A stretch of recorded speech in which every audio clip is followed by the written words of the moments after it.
The following program was provided by an independent producer solely responsible for its content. The opinions expressed do not necessarily represent the views of this station, its staff, board of directors, or underwriters.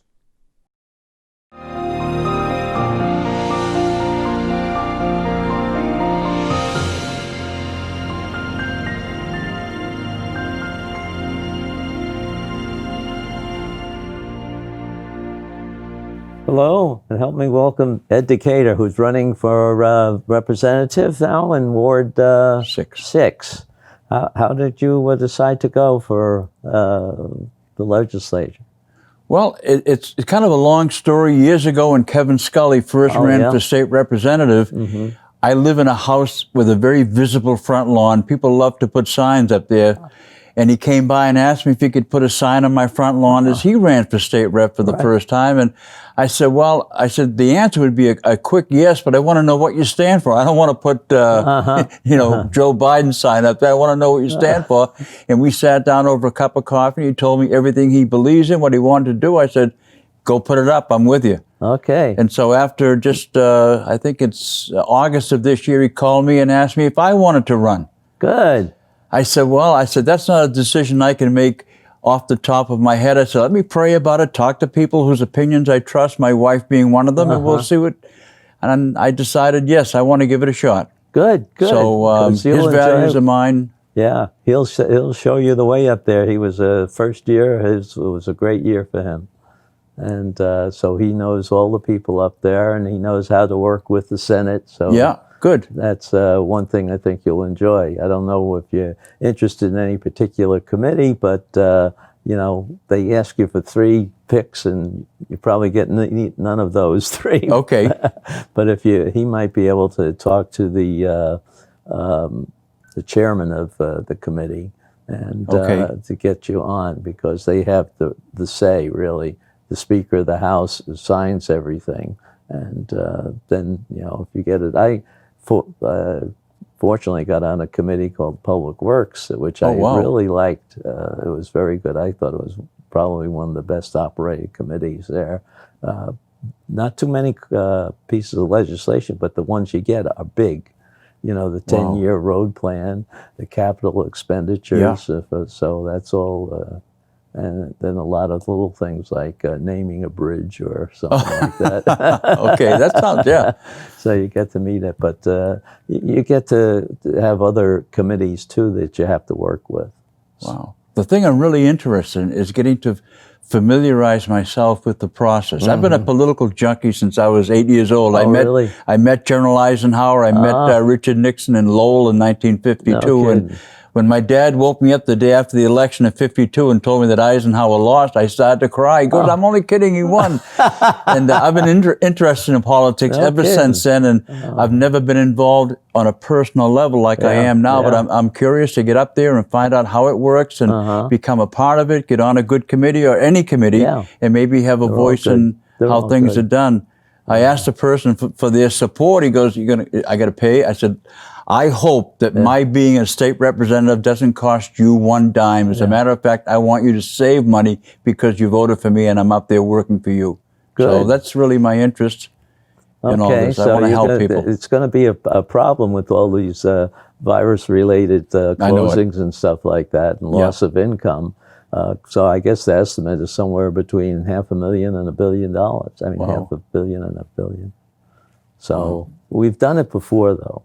I heard the talk at the Monday night meetings, and I'm impressed with what you were able to do with the circumstances you were faced with, and not a whole lot of knowledge about how to, get the problem solved. But it seemed like you always have. Well, what we've done up there, and we've had a good Ways and Means Committee. They're the ones that decide how much you're probably going to be able to have its income, where it all comes from. They have some experienced people on there that really know the things, and they're within less than a 1% error. And it's hard to believe that, but they're that good. And they said in 2010 or 2011, actually, when they're doing the budget, we have this much money, and we thought we'd divide it up this way.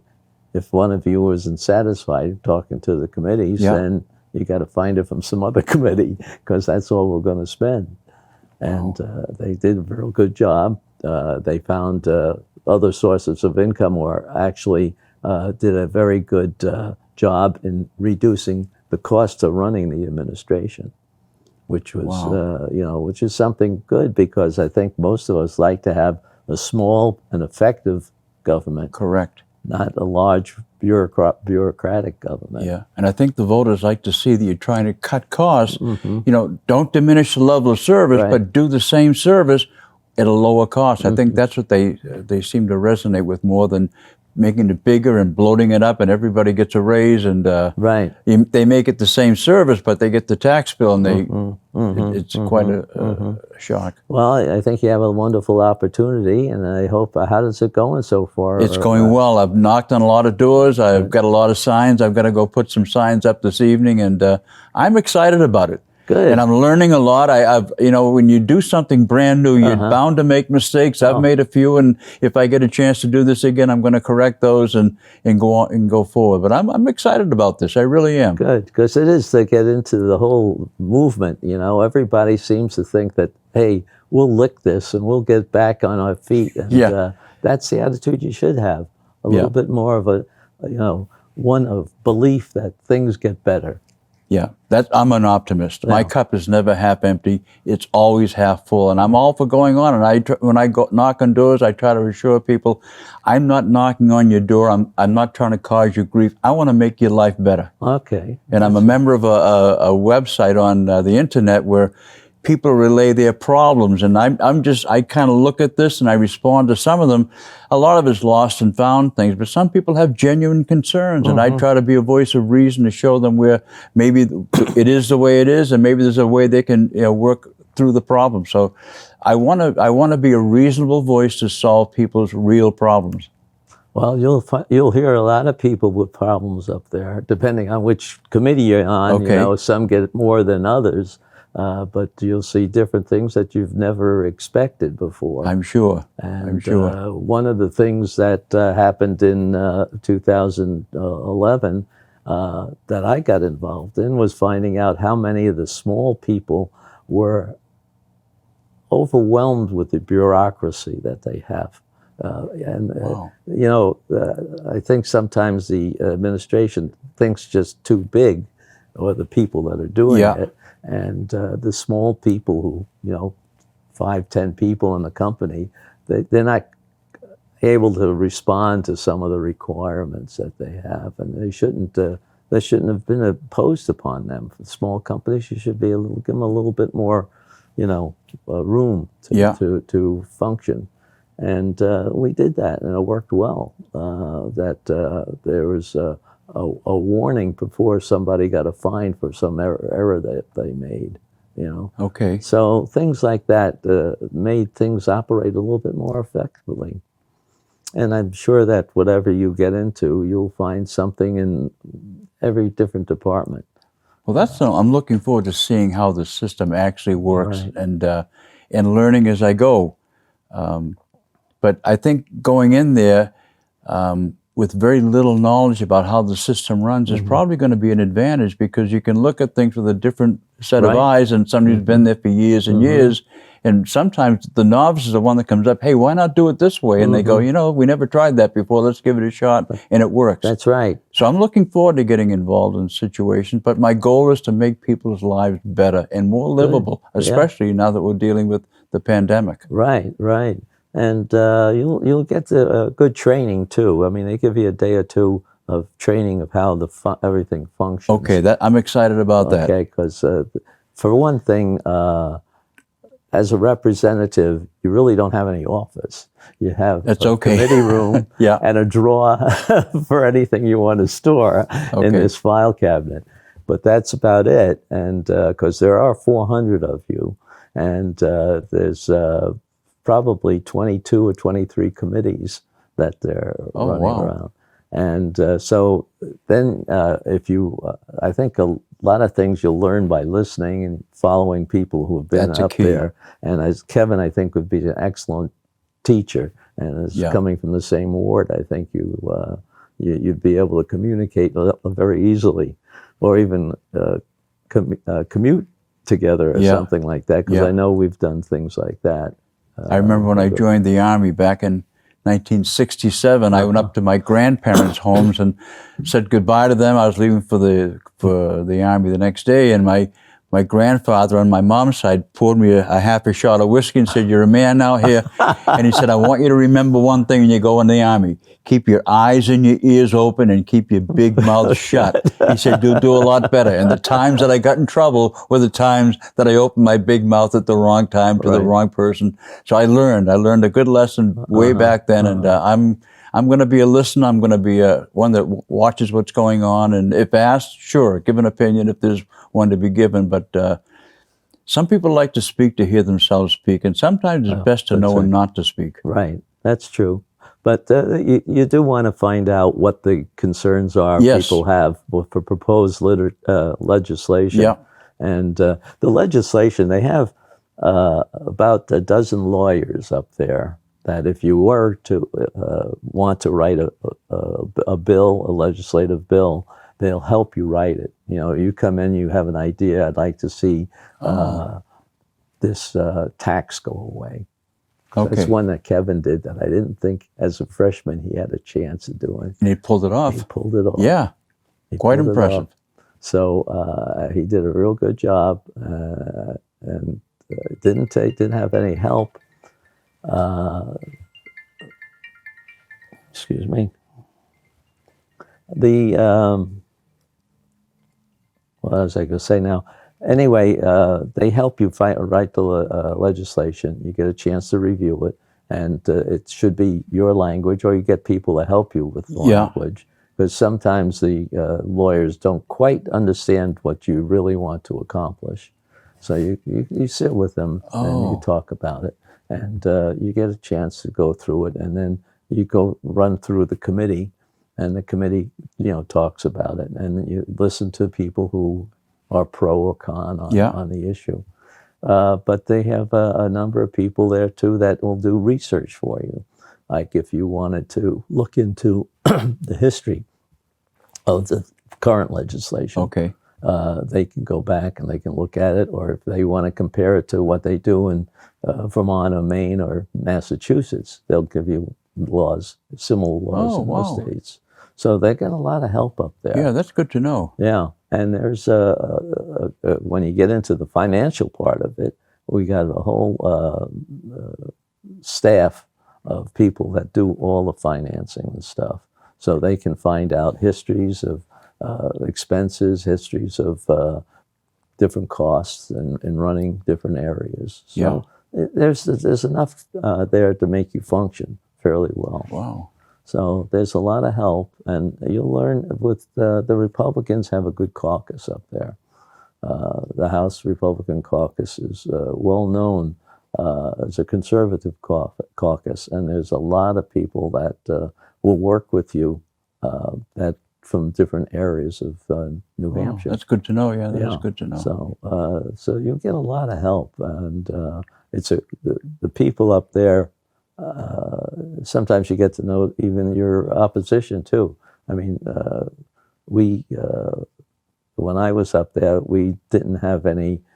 Sometimes it's divided up, so the Republicans sit in one area and the Democrats sit in another. Okay. But when I was there, it was mixed. So we had people alternately Republican and Democrat sitting there, and you get to know some of them too, and get to understand why they may be against Well, even though they're on the other side of the aisle, so to speak, that doesn't mean they can't come up with a good idea occasionally. I think you can glean from each other, and probably come up with a bill, number one, that they both had a hand in, get a better chance to get it passed. Well, that's what you want to do too. If you can get the other side to co-sign on your legislation, that's the first thing you'd like to have. I know Kevin did on one or two bills. He had it was bipartisan, and that's ideal. That's it. Right. As I said, he picked up so quickly on how to really do it there. He was like in this in his second year, he's like a four-term person, and he knew the senators too, because you also want to get a senator on your bill. Sure. Okay. And so there are some that will be very good, and hopefully we'll have a few more up there.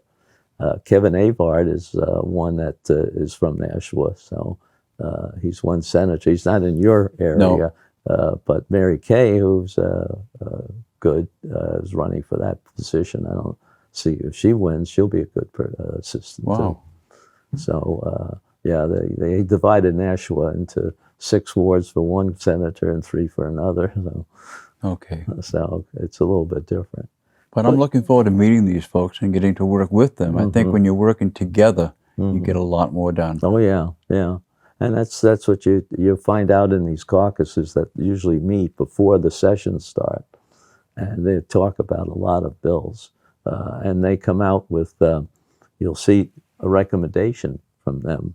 The caucus will come out on voting day, which is usually, well, sometimes it's a Wednesday or a Thursday, and so there's no committee meetings then. He's just going to vote. But an hour before the session, they'll have a caucus and they'll talk about it, and they'll come out with a paper on the recommendations that they have as a caucus. Oh, wow. So, and they have explanations for it. So as I said, you'll get to learn a lot. As you said, sit, listen, talk, ask questions, and most of the people are very helpful.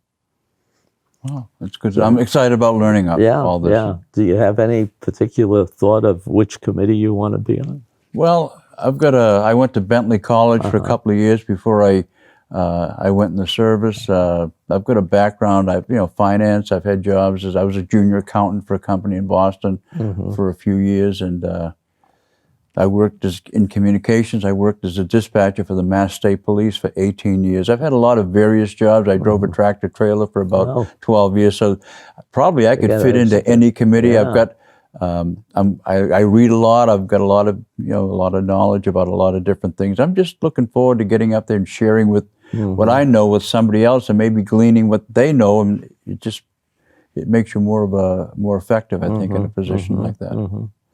Well, you sound like you could be very good on the Public Works Committee, too. Oh, okay, that's good. And I can dig a hole in how to do that. Well, they have the big budgets, so that's what you're going to look at. You'll look at the financing there and the usage and the income, where it's coming from, and how they contract for different things.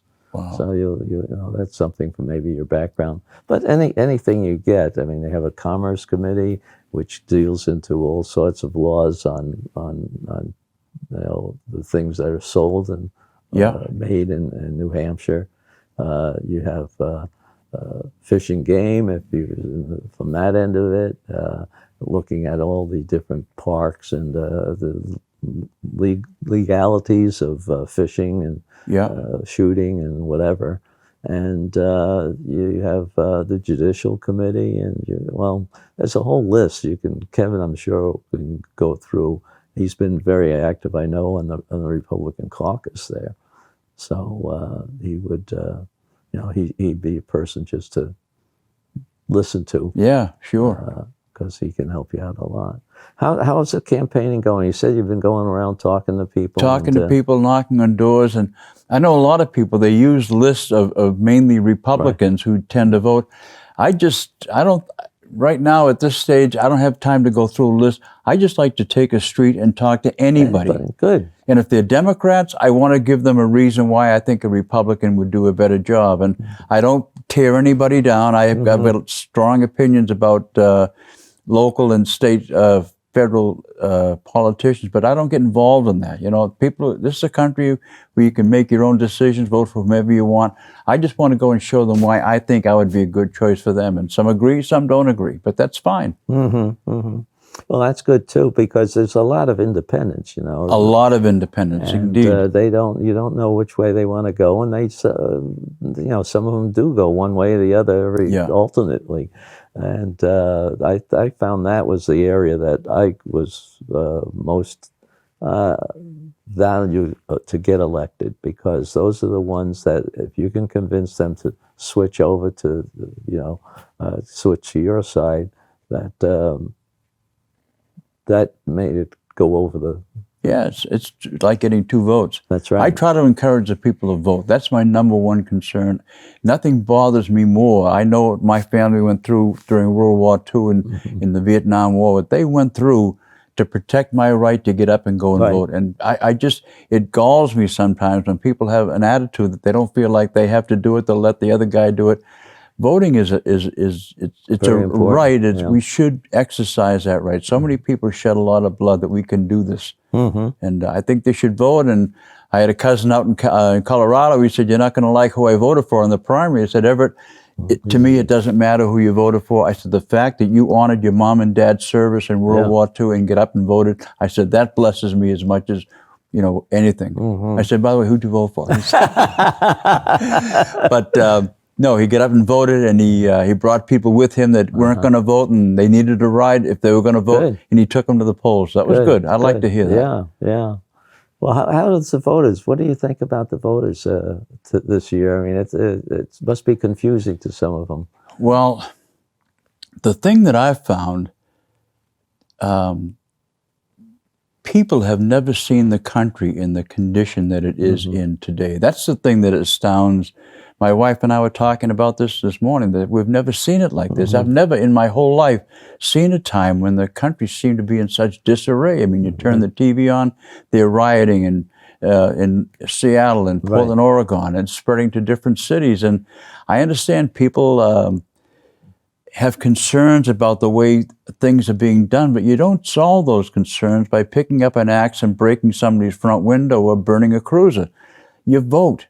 If you've got real strong concerns, maybe you might want to go down and do a picket around the State House or City Hall, but let people hear your voice, but you don't destroy the country. Right. And I don't understand that mentality. And she goes, "Well, these are all people that are going to vote for Democrats." I said, "These people aren't going to vote at all. Their concern is not voting. Their concern is destruction." I said, "Those aren't Democratic votes. Those are anarchists out to destroy the country." And see what they can pick out. Exactly. Out of the stores, yeah. But I've never seen the country in this condition. And I personally, I mean, I've preached the gospel for many years. I don't think it's an economic or a political problem. I think it's a spiritual problem. I think when you turn away from God, you can't expect good things to happen. And I think we need to get back on the right road and begin to acknowledge that God is, in God we trust, really means something. It's not just a slogan they put on the penny and the dime. It really has a meaning. Live free or die for New Hampshire. That means something. So I think New Hampshire, in its way, is unique. Yeah, I believe it is. I totally agree with that. And we're ones that like to leave people alone and let them make their own choices. But help them make the right choice or make a reasonable choice, because you're not out to hurt anybody. Exactly. And that's what is important here. Live free and die, but you live nice and help your fellow persons. When I was a little kid, we used to come to New Hampshire. I lived in Lowell, and we'd come like Franconia Notch, and I'd look up at the old man of the mountain, and the profile looked just like Abraham Lincoln. Right. Yeah. And I used to think, these people in New Hampshire, they're so lucky. They've got Abraham Lincoln looking down on them. I've got to go back to, B Street in Lowell. There's not much happening down there. But I always thought the people in New Hampshire were special because of that, number one. But it seemed like the people in New Hampshire, they had a different attitude about life. I don't know, I really can't put it into words, but New Hampshire was always kind of a special place. And it still is. I mean, I moved here from Massachusetts. I love it here. Well, I lived in Massachusetts 28 years too before I moved to Texas and then up here. But you come back here and it's different, but it's so peaceful, it's so serene, and I'd hate to see this state turn into what other states are becoming. It would be very, very sad. And that's. Did you meet a lot of people that felt that way too? Yes. Okay. Yeah. They all seem to. That's what I'm hearing from everybody. People are very distressed at what's happening in the rest of the country. They're hoping that it doesn't come to New Hampshire. And I said, well, that's one of the reasons why I'm running. I said, I'm running for your family and my family because I don't want to see that happen in New Hampshire. We live in a beautiful area. And I said, I want to take what New Hampshire has and take that to the rest of the country by electing good national leaders. Well, some of those other, I don't know if you've been in any other Midwestern states or cities. I was out there for quite a while too, Pennsylvania and Wisconsin, and that's the kind of living that. And even in Texas, I only spent 5 years in Texas, but very friendly people. Yeah. Very, help you out. It was interesting when one evening my car broke down in a city in Texas, and I had leaking gas off the line. Ooh. And I get out of the car and I'm standing in a puddle of gas. Oh, wow. Not very good. The fire department came, and says, "Oh, okay, we'll take care of that, for you." And they says, "Why don't you come down to the firehouse for a cup of coffee?" Wow. Which was only about 2 blocks away. Yeah. And they took care of everything, and I took a cab home and got the car fixed. They dropped it off at a place and they fixed it. It was just somebody left the fuel line loose. It worked itself loose. Huh. But that's how friendly they were. The fire department, came and asked us if we wanted to go some coffee, while we're waiting for somebody to take the car away. I spent a lot of time in Louisiana when I was a kid, in Arkansas when I worked for FedEx, and in Pennsylvania. I've got cousins in Pennsylvania, but I've been in areas like that where people are very, very friendly. The friendliest I've ever seen, I took that cat from Bar Harbor over to Nova Scotia. Oh, really? And we were sitting having a cup of coffee, my wife and I and my mom and dad, and the waitress, because she knew we'd come over from Maine, and she said, "What are you going to do this afternoon?" And I said, "Well, we're going to walk around and take..." She goes, "Here's the keys to my car. You can, instead of walking, go look at the countryside and see what..." I couldn't believe it. I my goodness, I've never seen people that friendly. And she was serious. Yeah. We ended up not doing it because we didn't want the responsibility. But I mean, just the fact that she made that offer available. I mean, there are people out there that really look out for other people, and I've always had that feeling about New Hampshire, and I wish it was like that nationwide and even beyond. But well, sometimes I guess it's the big city problems. I don't know. Maybe that's overwhelming. Isn't that the truth? And I think that's something we have to watch out here too. We're not that big, but we have that vulnerability if we let it happen. So I'm hoping that you're up there and I am too. Keep the straight and narrow in the state. But we're out of time. Okay. So good luck. Thank you so much. And appreciate that. We'll have you come back after you get elected. I look forward to that. Okay. Thank you very much. You're welcome. The preceding program was provided by an independent producer solely responsible for its content. The opinions expressed do not necessarily represent the views of this station, its staff, board of directors, or underwriters.